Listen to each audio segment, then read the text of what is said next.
Hey science lovers, welcome to bio with Vish. तो last video में हमने बात की थी थायराइड ग्लैंड के बारे में। तो अब हम बात करने वाले हैं पैराथायराइड ग्लैंड के बारे में। पैराथायराइड ग्लैंड प्रेजेंट कहाँ पे होती है? लास्ट जो हमने देखा था, थायराइड ग्लैंड के ऊपर छोटी छोटी स्ट्रक्चर्स प्रेजेंट थी। ये होती है पैराथायराइड ग्लैंड। नंबर में हमें देखने में पता चल रहा है कितनी है, 4। स्मॉल साइज की होती है, ओवल शेप्ड होती है, या कह लो पी शेप्ड होती है। ठीक है, इम्बेडेड होती है कहाँ पे? थायराइड ग्लैंड के अंदर, या पार्शली होती है या फिर कह लो फुल भी हो सकती है। इसकी बैक साइड पे प्रेजेंट है पैराथायराइड ग्लैंड, थायराइड ग्लैंड की बैक साइड पे। ठीक है, अब हमने बात करनी है कि जो इसके सेल्स होते हैं, एंडोक्राइन फंक्शन जो परफॉर्म करते हैं, एंडोक्राइन सेल्स जो होते हैं, एंडोक्राइन सेल्स का क्या नाम होता है? उसको हम चीफ सेल्स भी बोल सकते हैं, क्लियर सेल्स भी बोल सकते हैं, और उसको हम पेराइटल सेल्स भी बोल सकते हैं, जो एंडोक्राइन फंक्शन परफॉर्म करेंगे, हार्मोन रिलीज करेंगे। कौन सा हार्मोन रिलीज करते हैं? पैरथ हार्मोन। पैरथ हार्मोन, जिसको हम शॉर्ट में बोलते हैं PTH।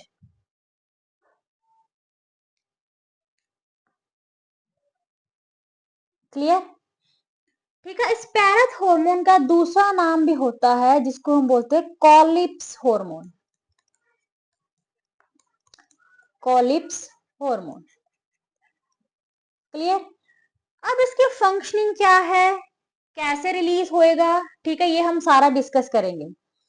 पैरथ हार्मोन जो है, इसकी एक्सक्रीशन कब होती है? जब हमारे ब्लड के अंदर कैल्शियम लेवल क्या हो जाता है, कम।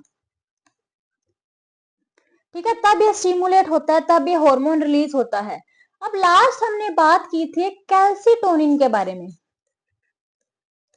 कैल्सिटोनिन जिसको थायराइड ग्लैंड रिलीज कर रही थी, और अब हम बात कर रहे हैं पैरथ हार्मोन के बारे में। दोनों क्या है, एंटागनिस्टिक है, मतलब ऑपोजिट काम कर रहे हैं। कैल्सिटोनिन को हमने बोला था दैट इज हाइपोकैल्सीमिक। ठीक है, हाइपोकैल्सीमिक बोला था हमने इसको।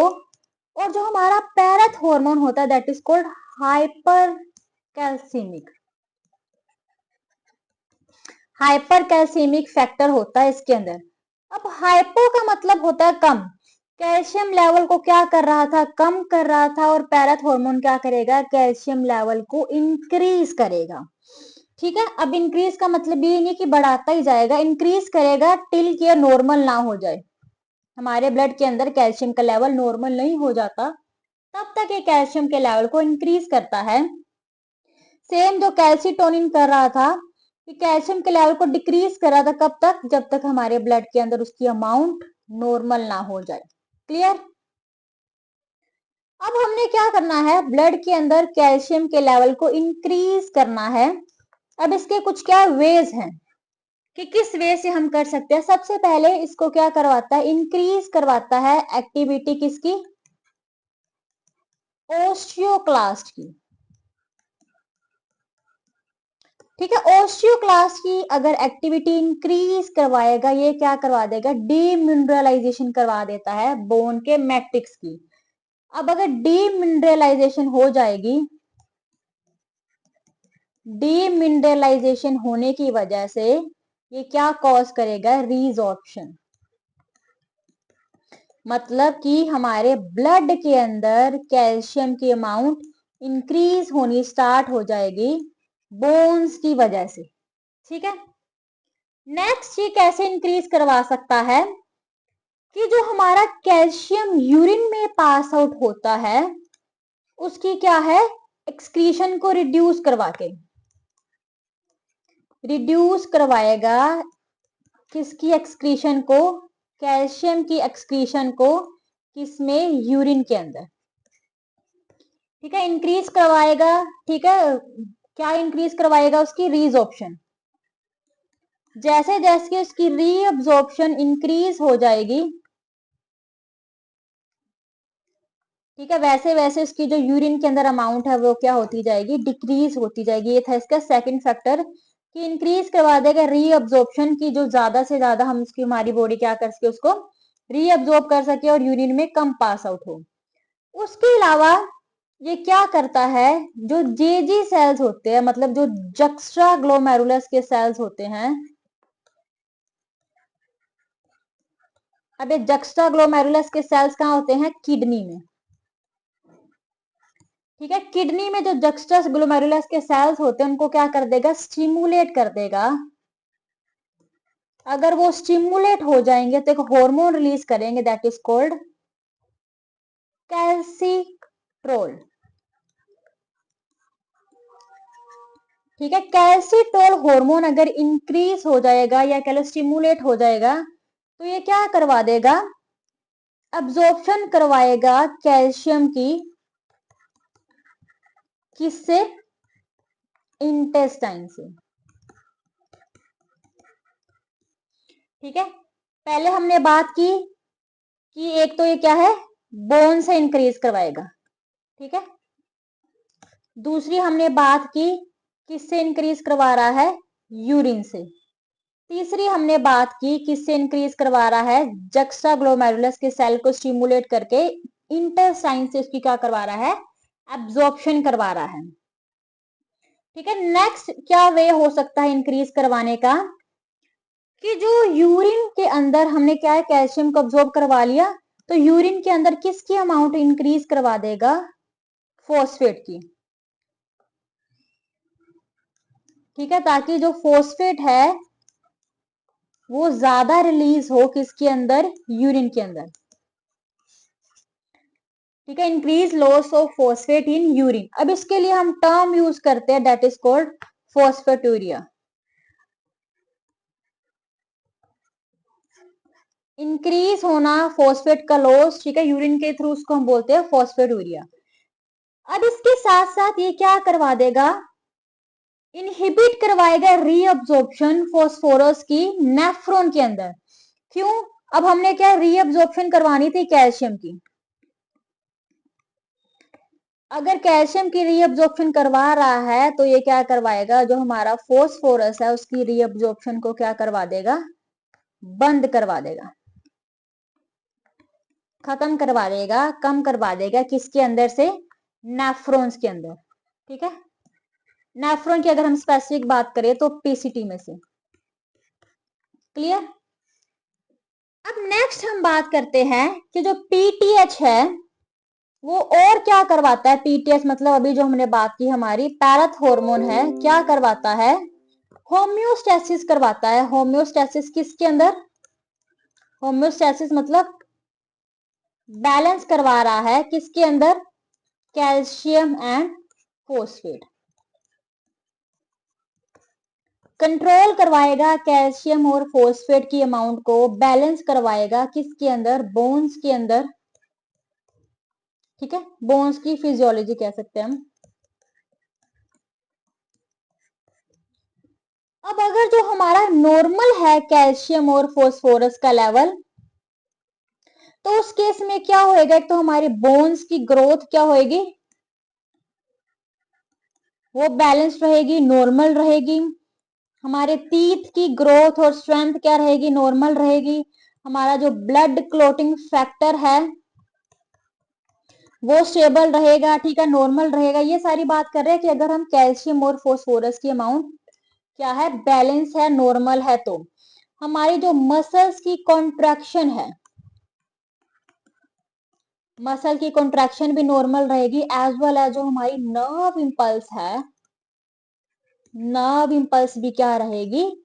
नॉर्मल रहेगी, अगर हमारी कैल्शियम और फॉस्फोरस बैलेंस है तो। ठीक है, अब अगर हम बात करें कि हमारा जो पैराथ हार्मोन है वो बैलेंस नहीं है, उसमें अमाउंट उसकी इंक्रीज हो रही है या डिक्रीज हो रही है, तो क्या होएगा? सबसे पहले हम बात कर रहे हैं अगर हाइपो मतलब कम है, हाइपोपैराथायरॉयडिज्म है।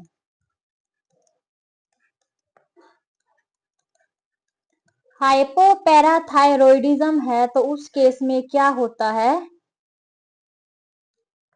हाइपोकैल्सीमिक टेटेनाई। ठीक है, उस केस में क्या होता है, हाइपोकैल्सीमिक टेटेनाई, या जिसको हम नॉर्मली बोल सकते हैं पैराथायरॉयड ग्लैंड, नहीं सिर्फ पैराथायरॉयड। जैसे हम थायरॉयड ग्लैंड की फंक्शनिंग को बोल रहे थे ना, डिजीज होने को कि थायराइड हो जाता है, ठीक है, तो इसमें हम बोल सकते हैं कि पैराथायरॉयड हो रहा है, जिसके लिए टर्म है हाइपोकैल्सीमिक टेटेनाई। अब इसके अंदर क्या होएगा, जो हमारा कैल्शियम लेवल है कम हो जाएगा ब्लड के अंदर। कैल्शियम लेवल ब्लड के अंदर कम हो रहा है तो ये क्या करेगा, पेनफुल कॉन्ट्रैक्शन कर देगा मसल्स के अंदर। मसल्स कौन से, फेस के, हैंड्स के, फीट के और लेरिंग्स।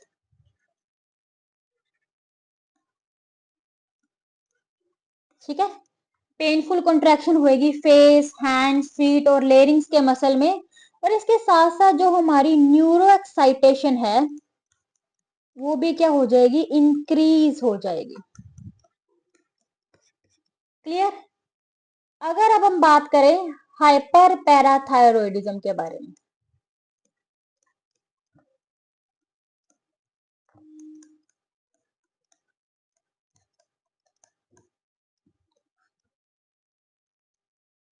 ठीक है, ये क्या कर देता है, ओस्टिएटिस फिब्रोसा सिस्टिका।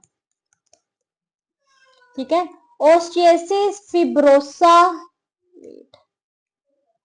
फिब्रोसा सिस्टिका। अब इसके अंदर क्या हो जाती है, लास्ट में हमने किया था कैल्शियम का लेवल कम हो जाएगा, तो इसके अंदर क्या हो जाता है, कैल्शियम का लेवल इंक्रीज हो जाता है। कैसे कि तो कैल्शियम की क्या है, सेपरेशन होनी स्टार्ट हो जाती है, किससे, बोन से। बोन से अगर कैल्शियम सेपरेट हो जाएगा दैट लीड्स टू ओस्टियोपोरोसिस। ठीक है, जिसमें हमारी बोन्स क्या हो जाएंगी, सॉफ्ट होनी स्टार्ट हो जाएगी, सॉफ्टनिंग होनी स्टार्ट हो जाएगी बोन्स की। बोन्स हमारी क्या हो जाएंगी, बेंड होनी स्टार्ट हो जाएंगी। अगर कैल्शियम की अमाउंट ज्यादा इंक्रीज होती जाएगी, ठीक है, तो वो क्या है, ब्लड में हम बात कर रहे हैं कि ब्लड में इंक्रीज हो रही है, तो हमारी जो बोन्स में से क्या है, कैल्शियम सेपरेट हो रहा है। कैल्शियम सेपरेट होएगा, ऑस्टियोपोरोसिस कोज करेगा, हमारी बोन्स जो है वीक हो जाएंगी, सॉफ्ट हो जाएंगी, बेंड होनी स्टार्ट हो जाएगी। ठीक है, अगर ज्यादा अमाउंट हो जाती है कैल्शियम की ब्लड के अंदर, तो क्या है, ज्यादा अमाउंट में वो क्या है, यूरिन में पास होना स्टार्ट हो जाता है। ठीक है, कैल्शियम भी स्टार्ट हो जाता है, समहाउ फॉस्फोरस भी रिलीज होना स्टार्ट हो जाता है यूरिन में, जिसको हमने बोला था फॉस्फेटोयूरिया। इसके साथ साथ अगर जो कैल्शियम है हमारी किडनी में डिपॉजिट हो जाए, हमारी किडनी में डिपॉजिट हो जाए, किडनी ट्यूब्यूल्स के अंदर, तो ये क्या कर सकता है, किडनी स्टोन्स, किडनी स्टोन्स कोज कर सकता है, जिस वजह से यूरिन की आउटपुट क्या हो जाएगी, कम। ठीक है, यूरिन की आउटपुट क्या हो जाएगी, कम हो जाएगी। क्लियर। तो ये था आज का हमारा छोटा सा टॉपिक। अब इस चैप्टर से रिलेटेड जितना भी हमारा हार्मोन का पार्ट हो गया, थायराइड का पार्ट हो गया, पैराथायराइड का पार्ट हो गया, उसके जो एमसीक्यूज हैं, ठीक है, एक तो मैं अपने क्या है इंस्टाग्राम चैनल के ऊपर उसके एमसीक्यूज पोस्ट की फॉर्म में डालूंगी एज वेल एज यूट्यूब पे। ठीक है, तो चैनल आपको पता ही है बायो विद विश, तो दोनों ही एमसीक्यू जो है दोनों ही प्लेटफॉर्म पे आ जाएंगे, इंस्टाग्राम और यूट्यूब पे। Till then bye bye, take care, meet you with the next gland in another video. Bye bye students.